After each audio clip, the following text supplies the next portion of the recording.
Hi, so it's been a while since I made my first couple of videos. I had a lot of fun making them, so I decided I'd make some more. Hopefully some more, at least one more. This is what I'm going to be showing how to make.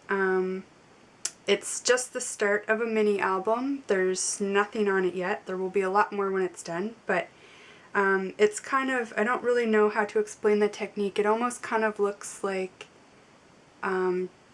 dingy old silk when you're done. It's using these things that I have here. This, I'll explain first I guess what I started on. This was a Maya Road coaster chipboard album. And all I did was I painted the edges just very roughly. I wasn't concerned if it was getting good coverage just with gesso. You can use whatever kind you want. This was, I think I picked it up at Walmart. And I just worried about the edges because I knew when I was done that was all I was going to be able to see. After I got the edges painted, I distressed them with just my ink blending tool and Vintage Photo Distress Stain. And then I painted over it. You probably can't see it on the camera because it's very fine, but I went over the edges with Rock Candy Distress Crackle Paint just to make it even dingier. And when that was dry, it was very shiny. I find the Rock Candy is very shiny when it dries, which I didn't really want. I kind of wanted more of a matte beat up look, so all I did to take away the shine was go over it in matte multi-medium. And it's kind of cool when you do that. It almost looks like old porcelain or something that's cracked, and I hope you can see it, but I doubt you can. Just take my word on it that it looks pretty cool when it's done.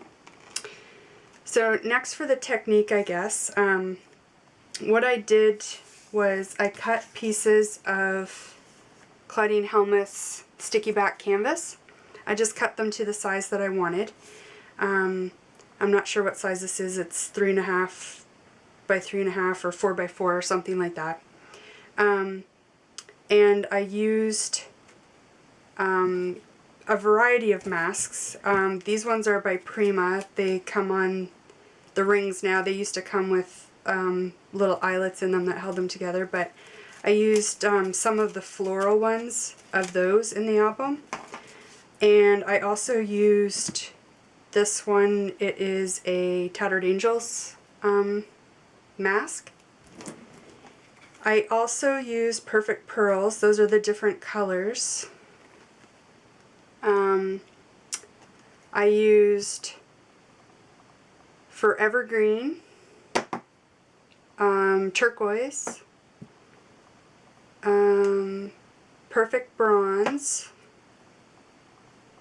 Perfect Gold, and Perfect Copper. So I'm going to show you how to do this with the copper and the gold, so we don't need those. I'll just flip through to show you some of the different, I'm not sure if you can see the shine, I hope you can.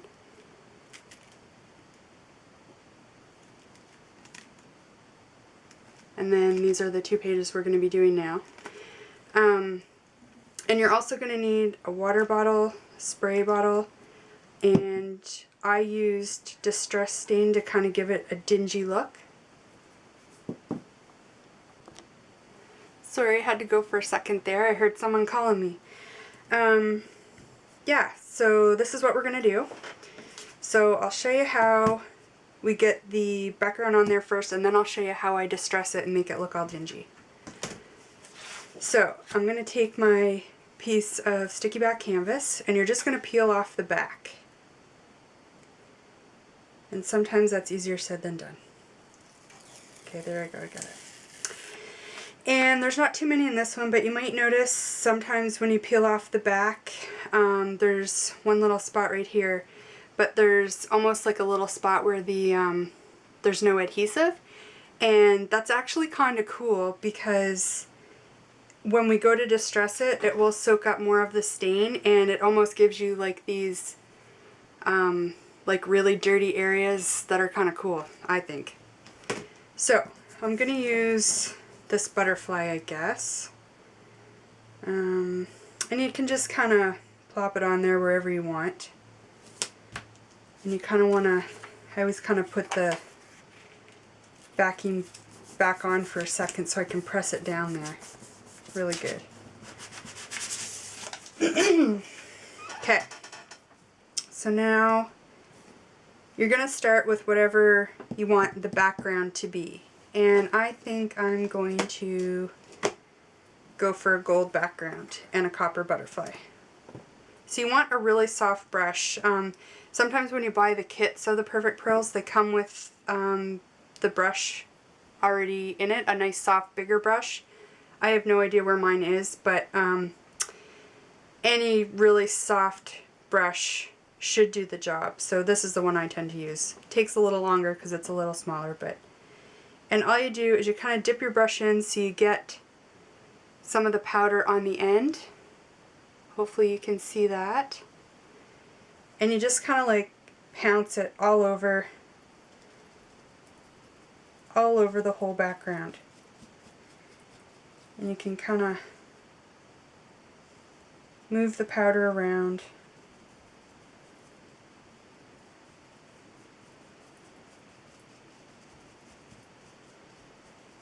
And you want to make sure you get everywhere that's not covered by the mask.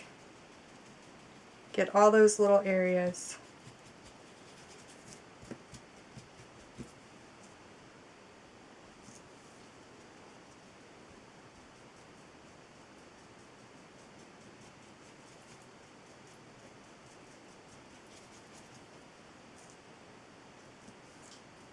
Just about there. Sometimes the little bristles of the brush fall out and you can just kind of pick them up with your fingernails or a pair of tweezers or something.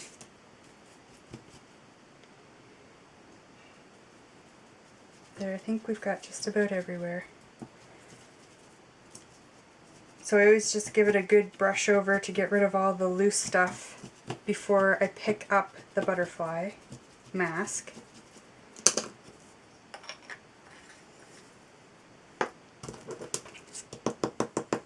Get all the loose powder off, and I see another hair.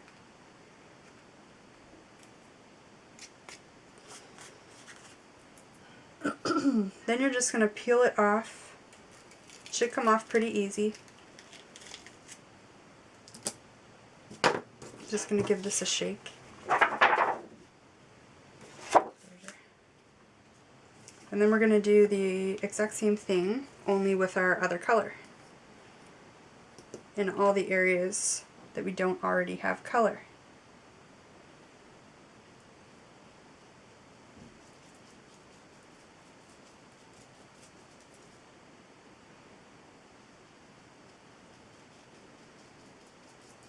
And you can go over the gold. It won't really stick where the gold is, so you don't have to be too careful.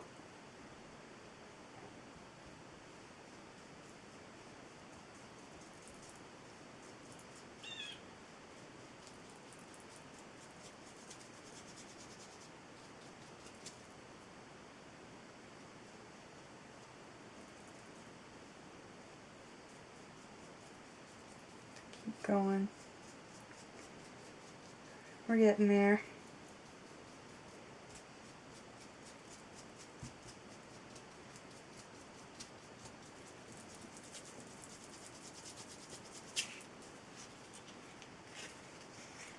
There, and just do your best to get most of that loose stuff off there.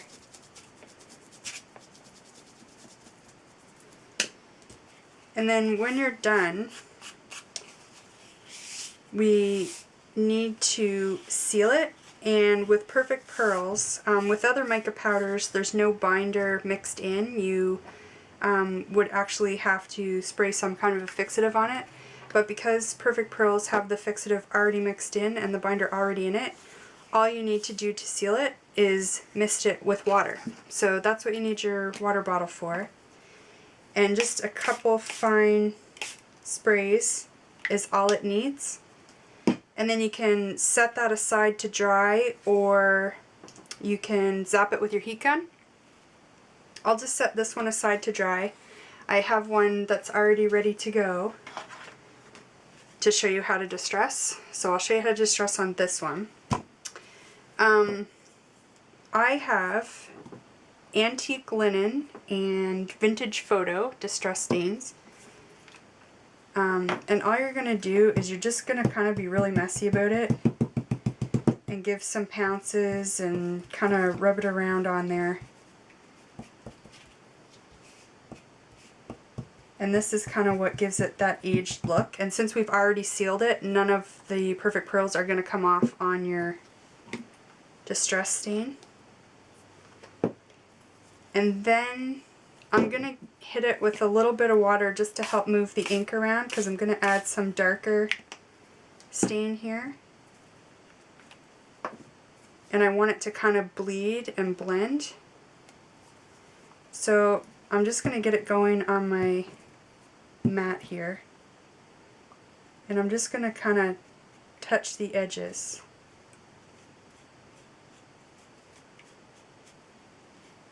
And some of that color is going to bleed in. And I'm not too concerned about the distress stain running around on here and streaking, because that's kind of what I want it to do.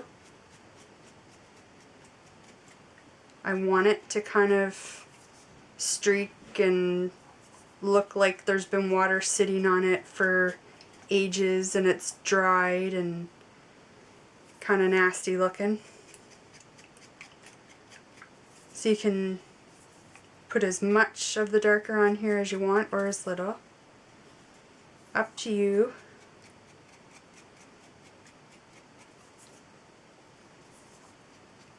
You can try going light at first, and then if you want to go darker, you can always go back later and add some more. And I really want these, there's a couple spots on this one where there was no glue, so I really want those spots to get dark. So this little bit of stain that I have on here, I'm just going to hit that with a little bit of water. And I'm going to take a paintbrush and just kind of darken up those spots. Maybe I put a little too much water there. There we go. You can always take a little more distress stain.